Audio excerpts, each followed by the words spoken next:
Muy buenas noches, estimados televidentes. Muchas gracias por permitir que Enfoque llegue como todos los días sábados a las 9:30 de la noche a sus hogares. Esta noche vamos a tocar un tema de actualidad, un tema de interés, un tema de profundidad de lo que es Guatemala, la mujer en Guatemala. ¿Cuál es la situación de la mujer en Guatemala? Y lo hacemos porque el próximo martes 8 de marzo es el Día Internacional de la Mujer y nos anticipamos un poco para conversar sobre ese tema con Gilda Morales. Ella es una abogada que se ha destacado por la defensa, por el conocimiento, por el activismo a favor de niños y de mujeres a lo largo de su carrera. Gilda, muchas gracias por estar con nosotros en Enfoque este sábado, este día. El próximo martes se conmemora, no se celebra, se conmemora el Día Internacional de la Mujer. ¿Cuál sería lo más destacado en el caso de Guatemala, en donde sabemos que la mujer está lejos de que exista una equidad en cuanto a género con los hombres? Las mujeres están más marginadas de la educación, de la salud, no digamos del empleo, y cuando lo tienen incluso se les remunera de una manera diferente. Pero ¿cuál sería, como para hacer un pequeño resumen que después nos permita partir la problemática de la mujer en Guatemala? Bueno, pues muchas gracias, Gonzalo, por la invitación a su programa. Yo creo que el problema de las mujeres en Guatemala se puede centrar desde la discriminación. La discriminación y la forma más violenta de discriminación, que es la violencia contra las mujeres. Día a día sabemos que las mujeres sufren la violencia en sus diferentes manifestaciones, que ahora se llaman violencias, pero que tradicionalmente se conoce como violencia contra las mujeres. Enmarca la violencia psicológica, sexual, económica, la violencia física, pero que en muchos casos esto no es solamente un tipo de violencia o una manifestación de violencia, sino todas las violencias están intercaladas, interrelacionadas, podríamos decir. Y entonces eso pues conlleva que las mujeres tengan menos oportunidades de trabajo, como usted decía, sufren acoso sexual en el trabajo, en la calle, pero también todos los otros accesos que faltan, que es una violencia institucional la que hay en contra de las mujeres. Esa falta de acceso a la salud, por ejemplo, que nos determina los índices de mortalidad materna, la falta de apoyo a las mujeres para el desarrollo de su salud sexual y reproductiva en todas las etapas de su vida. Y por supuesto la educación y la falta de oportunidades para alcanzar puestos de decisión. Estamos conmemorando este Día Internacional, que es un día que tiene ya mucha tradición, pero la lucha por esa equidad de las mujeres, de tener derecho primero los derechos políticos, porque ni siquiera esos existían, que se les tomara en cuenta para todas las actividades, hasta llegar a lo que vamos hoy. Marcaron los últimos 3 siglos de la humanidad. Las mujeres avanzaron, pero primero los avances eran muy lentos, y ahora pienso yo que mucho tiene que ver también esa inmediatez de la comunicación, esa amplitud que hay de información, como que las posibilidades de ir avanzando más en tener un mundo, no solo una Guatemala, pero un mundo más donde haya más respeto a los derechos de la mujer, se han visto cambios significativos. Tal vez podemos ver un poquito la historia a través de este Día Internacional de la Mujer. Sí, por supuesto. Los primeros planteamientos que hicieron las mujeres, y lamentablemente la historia es eurocéntrica, y es ahí en donde empezamos a conocer qué han hecho las mujeres en el mundo. A pesar de que se está tratando de hacer un rescate por las mismas mujeres del movimiento de mujeres y feministas de todos aquellos hitos o de todos aquellos legados que han dejado las mujeres para ir construyendo una vida mejor para las mujeres. Algunas mujeres que no tienen conciencia de esta situación dicen: yo me formé a mí misma. No toman en cuenta, por ejemplo, que para que las mujeres llegáramos a tener derecho al alfabeto hubo otras mujeres que pelearon por el acceso a la educación. Y en el caso pues de del planteamiento de los derechos civiles y políticos, eso pues se conoce que viene desde la Revolución Francesa, la lucha de las francesas que estuvieron a la par de los hombres peleando por revertir ese despotismo de Estado que existía, pero en el momento de querer introducir sus derechos en la Declaración de los Derechos del Hombre y del Ciudadano, se dice no, si cuando se dice hombre ahí están las mujeres, pero eso es una trampa y es una farsa, porque cuando las mujeres quieren votar no las dejan, cuando las mujeres quieren ir a la escuela no las dejan. Entonces se siguen planteando estas demandas a pesar de que una muy connotada luchadora en la Revolución Francesa hasta llegó al punto de ser guillotinada por pelear por los derechos de las mujeres y las ciudadanas. Otras mujeres, ella era Olympia de Gouges, y también Mary Wollstonecraft, que habló de una educación para las mujeres, para que las mujeres tuvieran un crecimiento distinto a aquellas mujeres burguesas que únicamente eran las que tenían el derecho a la educación. Ella quería una educación para todas, y es una educación para su propia formación. Pero a pesar de que la historia se va construyendo todos los días, en los grandes hitos que podemos señalar para el conocimiento del avance de los derechos de las mujeres, está muy profundamente conocido el movimiento sufragista, que ya son mujeres norteamericanas, inglesas, francesas, españolas, que plantean ya en un plano internacional el derecho de las mujeres al voto.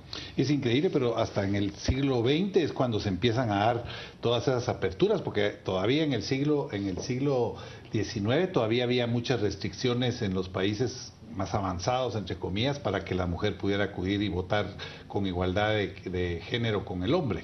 Imagínense que fue en 1848 cuando este movimiento sufragista tomó mayor auge, y en los Estados Unidos hasta en 1920 ya se tiene el derecho al voto en todos los estados, se va concediendo paulatinamente.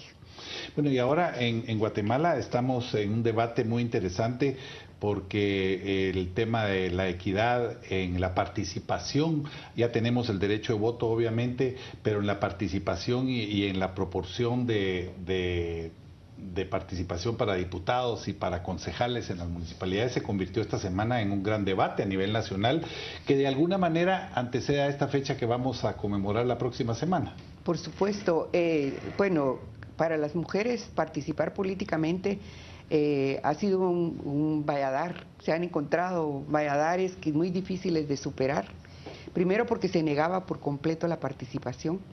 Fue en 1945 cuando ya se dispuso por la Asamblea Constituyente que las mujeres tuvieran derecho al voto, pero únicamente se logró en las votaciones de los asambleístas, de los constituyentes, que fueran aquellas mujeres que sabían leer y escribir.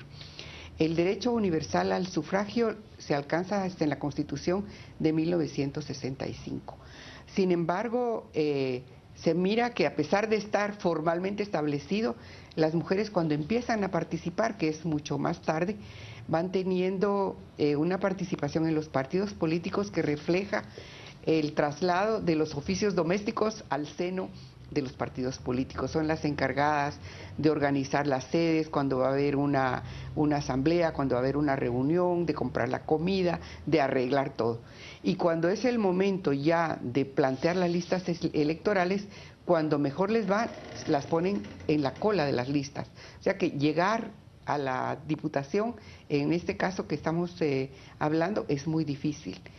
Entonces, eso no se da solamente en Guatemala, se da en todo el mundo. Y en 1979 se emite la Convención sobre la Eliminación de todas las formas de discriminación contra la mujer, en donde se establece un programa para que los países, los estados, partes, vayan eliminando paulatinamente la discriminación contra las mujeres. Y eso se puede hacer mayormente cuando se adoptan medidas afirmativas que deben ser de carácter temporal, porque se aspira a encontrar que la discriminación ha sido eliminada por completo. Pero esas medidas afirmativas en muchos países se han convertido en un sistema de cuotas. Y en Guatemala en los años 90 empezamos a plantear un sistema de cuotas. Yo no sé cuántas iniciativas o cuántos anteproyectos de ley hemos presentado las mujeres ante el Congreso para que finalmente se nos oiga de que hay necesidad de eso. En 2012, ya en el Congreso, en la iniciativa de ley que se traslada a la Corte de Constitucionalidad, se habla de un 30% para cada uno de los sexos. La Corte dice en su dictamen que está de acuerdo y que como no es legisladora, solamente da su opinión de que eso debe ser de carácter progresivo. Ahora vemos que con la iniciativa que surge en el Tribunal Supremo Electoral ya se pone la paridad, pues si las mujeres somos más del 50% de la población y como el 60% de empadronados en Guatemala, ¿verdad? Entonces la Corte da su dictamen positivamente, pero ahora al regresar al Congreso se vuelve nuevamente a la discusión. Vamos a ir al primer corte comercial. Estamos conversando con Gilda Morales, estamos hablando sobre la mujer en Guatemala. El próximo martes celebramos, o se conmemora, para usar una palabra más precisa, que se conmemora el Día Internacional de la Mujer. Estamos de vuelta con Enfoque. Les recuerdo que esta es una producción de su canal Antigua con Revista Crónica. Esta semana el tema es la mujer en Guatemala, la situación de la mujer en Guatemala, los avances que pueden haber tenido en la búsqueda de esa equidad de género de la que tanto se habla hoy en día, pero también los enormes y gigantescos rezagos que hay en atender los derechos de la mujer. Al principio del programa hablábamos de esa marginación, de esa discriminación de la que ha sido objeto la mujer en algunos países más que en otros. Es una cultura que viene de muchos años y que algunos países la arrastramos más, pero Guatemala es una Guatemala de dos realidades. Yo percibo que en la ciudad capital, por ejemplo, las mujeres tienen mucho más derechos, tienen el acceso a la universidad, las escuelas y los institutos y colegios, hay más diversidad, hay más acceso a la educación y por lo tanto eso genera mayores oportunidades, pero en el interior la situación es lamentable. O sea, Guatemala, cuando hablamos de analfabetismo, el analfabetismo se ha reducido mucho, pero en las mujeres el analfabetismo sigue siendo muy fuerte. ¿Cuál es esa realidad y qué es lo que cabría esperar, hacia dónde debería caminar Guatemala para que podamos ver un mejor país a través de mejorar las condiciones y los derechos de las mujeres? Sí, precisamente esa Guatemala que está como escindida en dos, hay que tomarla en cuenta para superar las condiciones de quienes más rezagos tienen. En este caso hablamos de las mujeres indígenas, de las mujeres que viven en el área rural, aquellos lugares en donde no llegan los servicios del Estado, que es una obligación del Estado acercar las escuelas, los centros de salud, el acceso a la justicia también está muy restringido y el empoderamiento de las mujeres. Hubo hace algunos años un programa del Ministerio de Educación que se llamaba Eduquemos a la Niña. Recuerdo. Y ese programa pues tenía el sentido precisamente de una medida afirmativa, sobre todo por el papel que tradicionalmente juegan las mujeres en el mundo y en Guatemala también. Cuando hay una mujer educada en una familia, eso se derrama hacia el resto de la familia. Pero todavía nos falta mucho por hacer, todavía hay mujeres que se levantan en la madrugada antes que el resto de la familia a preparar la vida de los demás durante el día, a carrear el agua, a preparar los alimentos, a carrear la leña, y luego pues los que se tienen que ir a trabajar se van, y se da todavía el esquema de que cuando hay niños y hay niñas en la casa y hay una escuela, el que va a la escuela es el niño, y la niña se queda como una segunda mamá, apoyando a la mamá en cuidar a los hermanitos. Eso también tiene que ver con, es un problema cultural, porque digamos empiezan las propias familias, no necesariamente es el Estado el opresor, o el Estado quien no cumple con, aunque sí sucede, pero en términos generales es una cuestión cultural, porque las familias son las que deciden quién va y quién no va a la escuela, y las niñas resultan ser las más sacrificadas. Por supuesto, porque la idea que se tiene es que las niñas se van a casar, porque es el destino de todas las mujeres que tradicionalmente se ha establecido, que se van a casar, entonces ellas no necesitan ser formadas porque no van a trabajar fuera de la casa. Sí, eso que el trabajo de la casa no se considera trabajo ni por las mismas mujeres a veces. Entonces,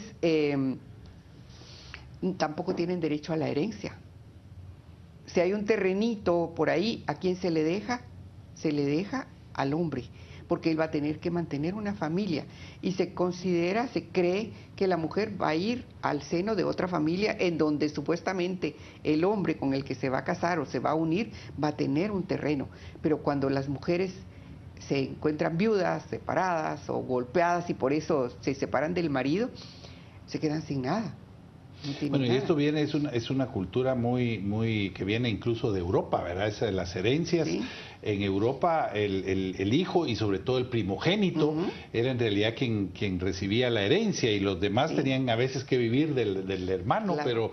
pero la herencia iba al ni siquiera, hijo hombre. ni siquiera la madre, ni siquiera la esposa, sino al primogénito, como dices. Ahora, para pintarlo de alguna manera, de una forma positiva, yo me inicié en el periodismo hace más de 40 años. Obviamente lo que se veía en ese momento en el país era peor de lo que estamos viendo hoy. Yo atribuyo mucho de todos estos cambios que se están dando a esa inmediatez que se da en la información, a los medios, a la televisión, a la radio, ahora al internet, porque quiera que no, los jóvenes, aún aquellos que son muy marginados económicamente, tienen acceso a más información y a una realidad diferente, entonces empiezan a exigir sus derechos. Hemos avanzado en esa exigencia de derechos de parte de las mujeres porque hay organizaciones aquí en la capital, hay organizaciones en el interior, pero de ahí, así como fue el movimiento pro voto de la mujer, esos movimientos son los que en realidad van generando y ahora creo yo que aceleran porque tienen más eco, tienen más posibilidades de que su voz sea escuchada. Sí, a veces se señalan solamente los aspectos negativos de la globalización, pero la globalización en las comunicaciones nos permite a las mujeres comunicarnos con mujeres de otros lados, de otros países, y se encuentra entonces como un incentivo para irse superando. Yo digo que a veces tenemos que voltear la cara hacia el pasado para ver qué hemos avanzado, y no todo es negativo. Vamos caminando paso a paso. Formalmente hemos avanzado muchísimo en Guatemala, pues somos pioneros en contar con una ley contra el femicidio y otras formas de violencia contra la mujer, tanto en el ámbito privado, que digamos en el ámbito familiar, como en el ámbito público. Eso no lo tiene ningún otro país en el mundo, porque se centran únicamente en el ámbito privado, en el ámbito familiar, pero las mujeres sufrimos violencia en todas partes. Y bueno, hay otras leyes, lo que pasa es que es de carácter formal, pero a través de estos medios de comunicación nuevos, las redes como usted menciona, pues se van conociendo los derechos también, se van abriendo mentalidades, se van abriendo conciencias, a pesar de que hay muchas mujeres que también son patriarcales y machistas, pero no es por su propia responsabilidad. Es una cuestión cultural. Es el sistema en que vivimos, como cuando se culpabiliza a las madres, ellas tienen la culpa del machismo, es el sistema, no es que la mujer por sí misma diga, no, yo quiero que vayan a tratar mal a las otras mujeres, mis hijos hombres, o que traten mal a sus hermanas, ¿verdad? O que las discriminen, o que la mayor carga doméstica la tengan ellas, sino que es el sistema, entonces tenemos que ir contra el sistema. Vamos a ir al último corte comercial de esta noche y volvemos con la parte final. Vamos a hablar sobre la situación jurídica, la violencia en contra de la mujer, los procesos judiciales y vamos a tener también algunas conclusiones antes de despedir el programa de esta noche.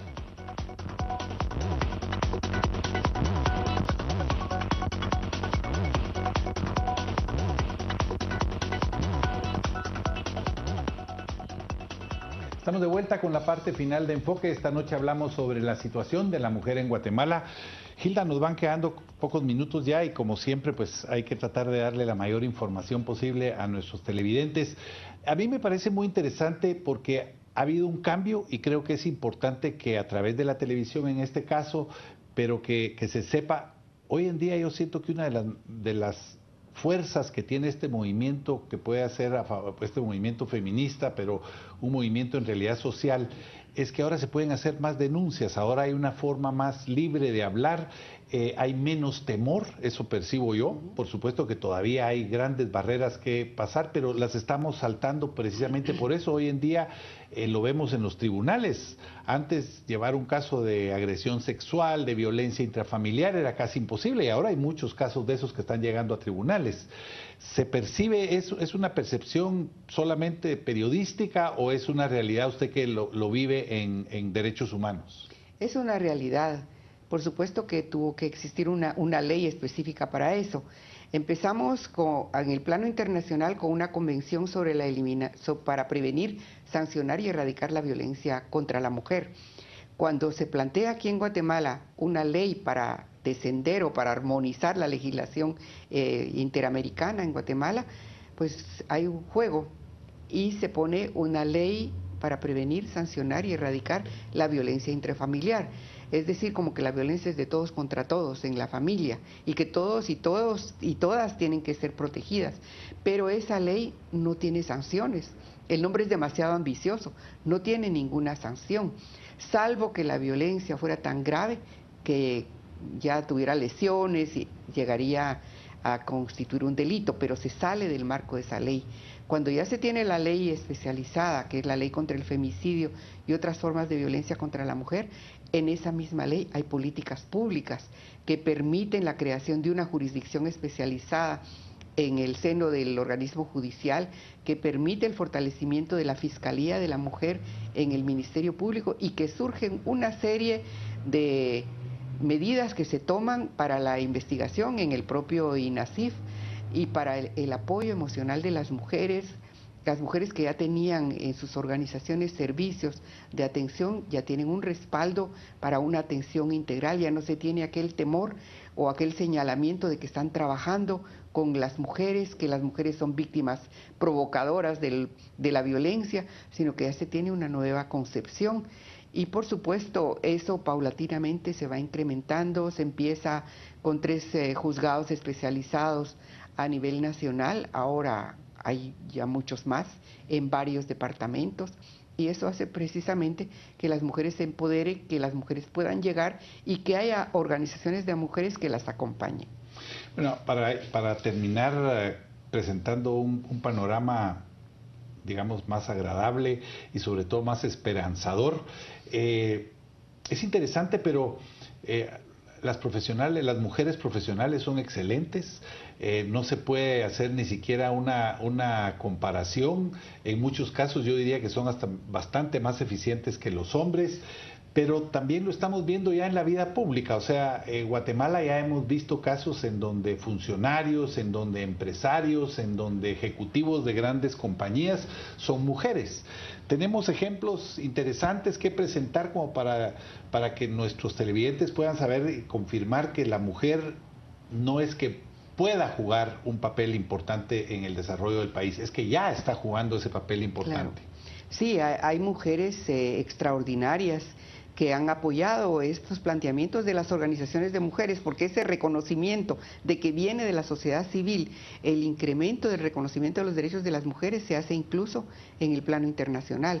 Entonces, estas mujeres aquí en Guatemala, por ejemplo, en el propio Congreso, cuando apoyaron la aprobación de esta ley contra el femicidio, dieron un ejemplo. Se plantaron las mujeres para que los diputados no salieran del pleno y dijeron que los iban a señalar si votaban en contra. Fue una especie de presión para que los hombres votaran a favor de la ley.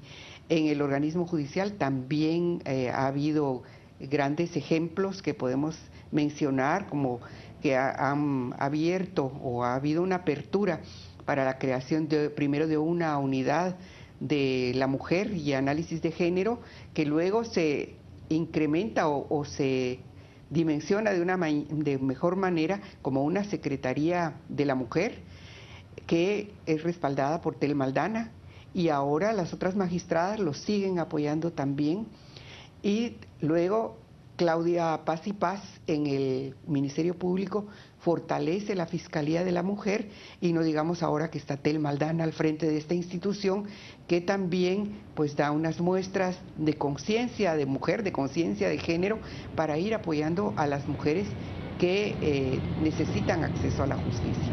Bueno, en el caso de Telma se ha convertido casi en el ícono de la justicia en Guatemala hoy en día, porque bueno, el otro es Iván Velázquez, que es extranjero, pero la fiscal general se ha convertido realmente en todo un personaje dentro de la justicia. Y de la misma manera podemos ver hace menos de 4 o 5 años, recuerdo yo que hicimos en Prensa Libre un análisis sobre la situación de liderazgos, y los liderazgos de ese momento estaban en manos de mujeres. los liderazgos importantes a nivel de la sociedad civil. Claro, y bueno, yo pondría otros ejemplos de acceso a la justicia y de acompañamiento con las jóvenes abogadas que estuvieron ahora acompañando a las mujeres de Sepursarco, que son pues admirables y que se nota la preparación que tienen, la valentía que han tenido de acompañar este proceso durante tantos años. Desde la posición desde la visión de la Procuraduría de los Derechos Humanos, que obviamente dentro de sus tareas tiene que ser el propiciar que estos derechos de la mujer sean respetados mayormente, que haya un avance en esa búsqueda de equidad de género, ¿cuál diría usted que son las políticas que hace falta que Guatemala implemente en los próximos años, pero debería ser de inmediato, para que podamos ir viendo un cambio y que pronto, en vez de ver como a la mujer como algo aparte, como algo inferior, veamos cómo la mujer se puede convertir en motor de desarrollo del país?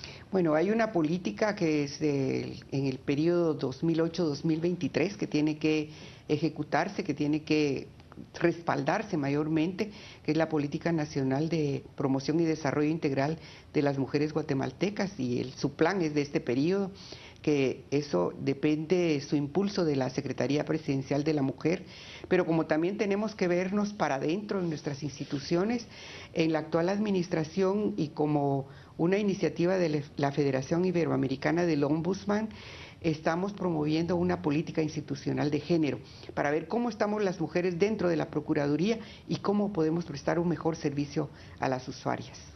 Muchas gracias, Gilda, gracias por tu participación. Vamos a dar por cerrado este programa. Yo quisiera dejar nada más en la mente de todos los televidentes dos cosas. La buena noticia es que los derechos de la mujer en Guatemala se ha ido avanzando y hay mejoras en cuanto a los derechos de la mujer, se ha legislado favorablemente. La mala noticia es que los rezagos son demasiado grandes y que el esfuerzo que hay que hacer para que las mujeres alcancen esa equidad de género, que las mujeres sean respetadas verdaderamente, que terminemos esas dos Guatemalas y que empecemos a pensar en una sola Guatemala en donde todos tengamos los mismos derechos y oportunidades, pues está todavía lejos. Sin embargo, estamos en pleno siglo XXI y obviamente las posibilidades de que continuemos avanzando las tenemos al alcance, pero tenemos que seguir luchando por ellas. Muchas gracias por su atención. Felicitaciones a todas las mujeres de Guatemala. El próximo día martes meditemos todos los hombres también sobre el respeto a los derechos, los funcionarios sobre la necesidad de políticas públicas que permitan que se cumplan con lo que las leyes dicen en el país, y a las mujeres que sigan luchando por mayores derechos, por mayor espacio en sus comunidades, en sus familias, que se respeten los derechos de las mujeres, en sus empresas como empleadas y como sociedad guatemalteca, que tengamos el beneficio de tener esa gran fortaleza que tienen las mujeres. Que Dios bendiga a Guatemala. Muchas gracias por su atención. Volvemos el próximo sábado a las 9:30 de la noche.